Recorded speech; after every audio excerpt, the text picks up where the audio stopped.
Au pays Brénou, la terre des mille étangs, la légende veut qu'un géant maladroit ait façonné le paysage et son histoire. On ne compte plus les mythes qui entourent ce colosse à l'énergie titanesque. On dit qu'un jour, épuisé, sa soif était telle qu'il engloutit toute l'eau de la Sèvre, asséchant ainsi le marais jusqu'à la mer. Une envie pressante le fit se soulager dans les plaines de Niort, donnant naissance aux marais mouillés. Ces déjections rendraient les terres fertiles en Bretagne.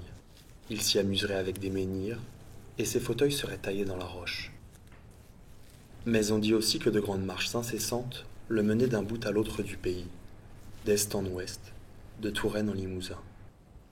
Si bien qu'un jour son périple le conduit à s'embourber dans nos marais.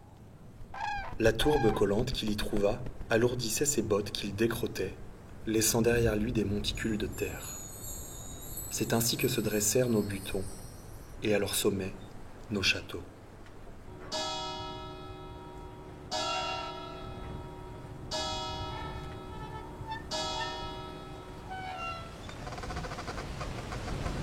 À chacun de ses pas, le mastodonte creusait un nouvel étang.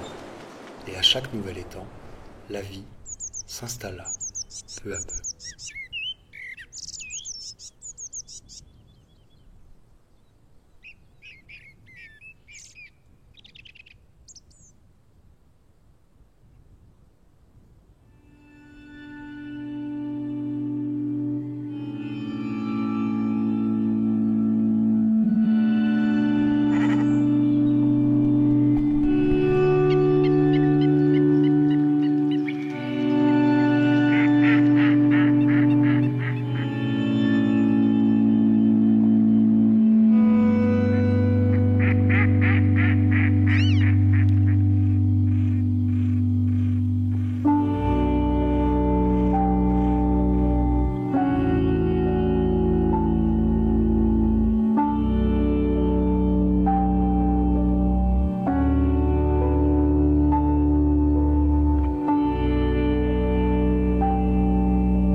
Si Gargantua est le créateur des temps, son fils en est le génie.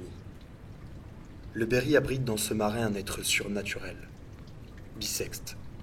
Plusieurs fois grand comme un homme, nu jusqu'à la ceinture, la partie inférieure de son corps ne quitte jamais les eaux calmes et stagnantes. Cet être inspire la terreur à nos habitants, égard à ceux qui osent s'en approcher. Le monstre se saisirait de vous de ses bras humides et vous entraînerait au fond de l'eau pour vous dévorer.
Bonjour France. Bonjour Alice. Alors pourquoi être parti plutôt sur un conte légendaire pour votre stage de Brenne?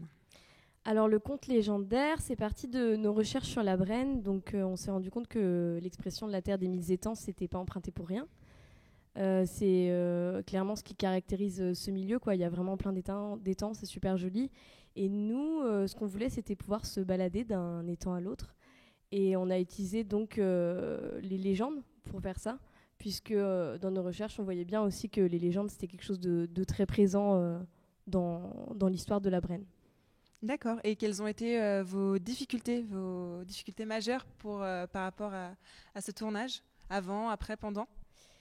Avant, il y a vraiment eu toute la partie organisation de ce stage qui a failli tomber à l'eau à cause du Covid.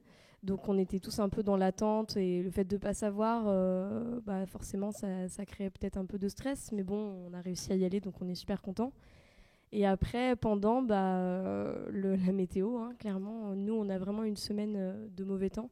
Donc c'est sûr que ça change un peu l'image du film, mais après on a fait avec, on a l'habitude avec le Poitou. Les Deux-Sèvres. Et quelles ont été vos principales forces durant le tournage et quelle a été la répartition des tâches durant le film? Nous, donc à trois, avec Nicolas et Maïna, on était vraiment... chacun avait un rôle assez défini, même si après on a tous cadré en Brenne forcément. Mais donc Nicolas sur l'aspect technique, c'est un très très bon cadreur. Maïna sur la post-production, donc sur le montage, le son, tout ça. Et moi sur l'écriture de voix off et réalisation. Même si vous avez dans la globalité tout géré ensemble, oui. de l'écriture jusqu'à jusqu'à bonne cohésion. un Voilà. bon travail d'équipe.